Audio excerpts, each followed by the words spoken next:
Hey, this is Warren Redlick. Quick video about the new, if we can call it new, Tesla Model S and Tesla Model X.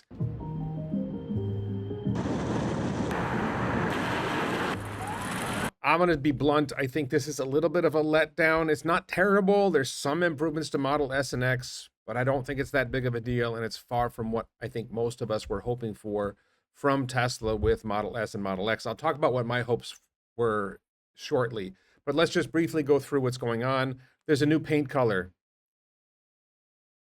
up to 410 miles of range on Model S long range. I think that's like up from 402. I don't think that's that big of a jump.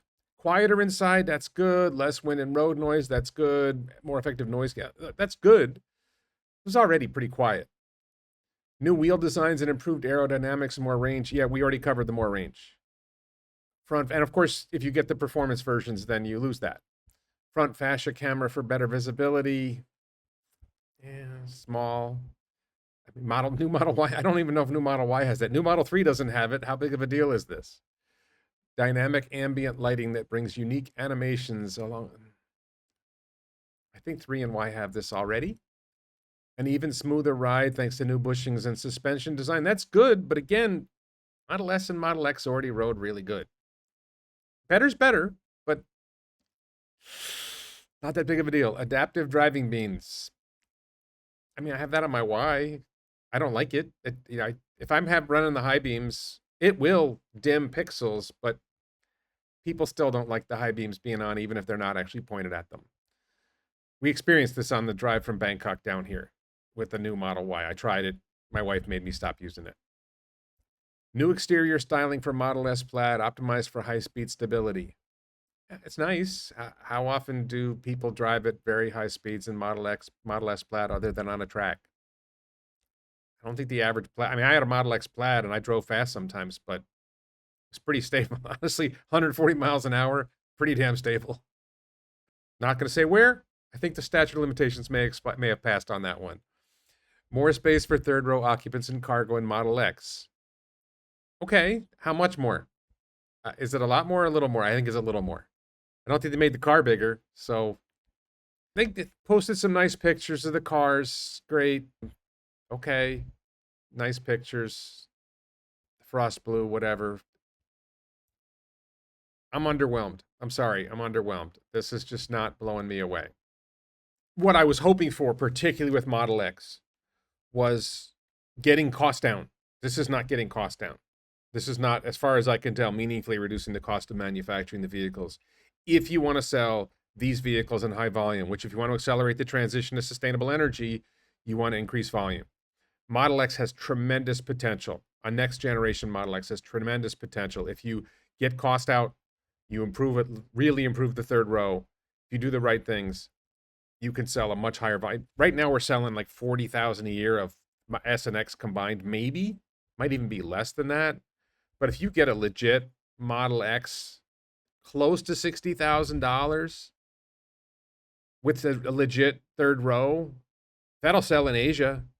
That'll sell anywhere. Get the cost down, get the price down. You have to let go of the Falcon Wing doors. Do you really need 1.99 seconds, 0 to 60 times? It's cool. I like it. I'd maybe continue the Plaid versions, but get cost down.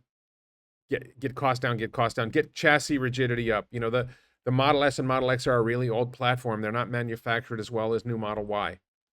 Could you really redo this thing? And I think they may do that in 2026. But this just, to me, it's nice. I'm not saying it's bad, but I don't think this is going to sell a lot of cars.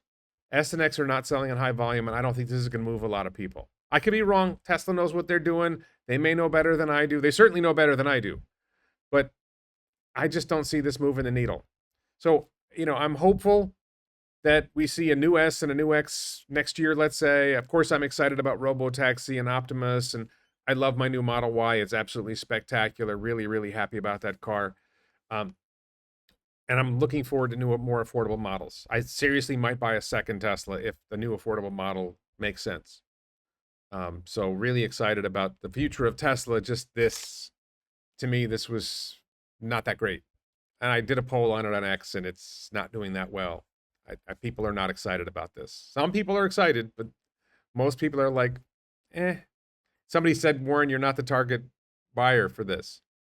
I owned a Model X Plaid and drove 44,000 miles on it back when I paid $135,000 for it. You think I'm not the target buyer for a $100,000 or $90,000 Model X or a $65,000 Model X that has legit third row? You think I'm not a target buyer for that?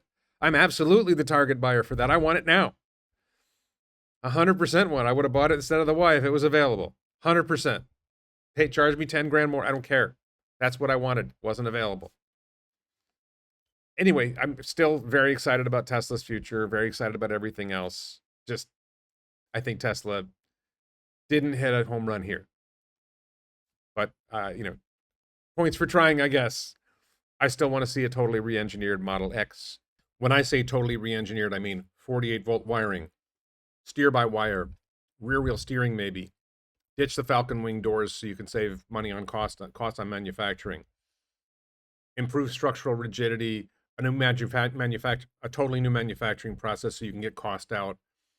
There's a lot that Tesla could do to make a more affordable X. Maybe you do a lithium iron phosphate battery pack and you figure out how to make that work so you can reduce the cost of your batteries, or you use the new 4680 because you're getting cost down on 4680 compared to the 1865s they currently use in Model S and Model X. There's a lot of potential here in a lot of ways for Tesla to get down to close to a $65,000 maybe Model X, which would sell in much, much higher volumes. And I'm not even sure there's that much of a market for sedans that they should bother doing a Model S. That's just my take.